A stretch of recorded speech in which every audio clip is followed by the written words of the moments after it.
আমার কিন্তু তাই মনে হচ্ছে, সারা গ্রাম খুঁজে যখন পালাম না, আমার মনে হচ্ছে যে গ্রাম ছেড়ে চলে গেছে। বুঝবানি, ভালো করে বুঝবানি, ঠেলা বুঝবানি। কিসের ঠেলা? ও বাবা, পুরো বাইরে ছাড়ি দিয়েছো, এই ঠেলা বুঝবে না তুমি? ও, আমি একা ছাড়ি দিয়েছি, ঠেলা আমি একা বুঝবো, তোমার ঠেলা বুঝতে হবে না? সেটা অবশ্য ঠিকই কইছিস। আচ্ছা, কাজ করা যায় নাকি? চল বকুল আপার কাছে যাই, গিয়ে শুনি বকুল আপার কাছে গিয়েছিল কিনা, তাহলে সব ক্লিয়ার হয়ে যাবে নি। এটা তো তুই একটা ভালো ফয়সালা বের করেছিস। চল চল বকুল আপার কাছে যাই। শুধু শুধু ঘুরে ঘুরে লাভ নাই।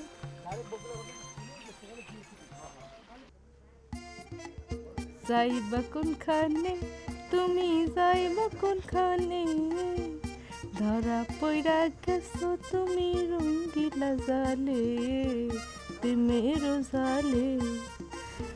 যাইবা কোনখানে তুমি, যাইবা কোনখানে, ধরা পইরা গেছো তুমি রঙ্গিলা জালে, প্রেমের জালে।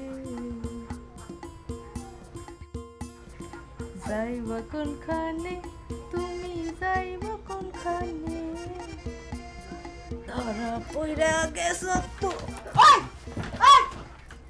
তোরা এখানে কি করিস? হ্যাঁ, না কিছু করি না বকুলবু, তোমার গান শুনে ভালো লাগলো তো, তাই ভাবলাম যে একটু খাড়া খাড়া আমরা দুইজন তোমার গান শুনি।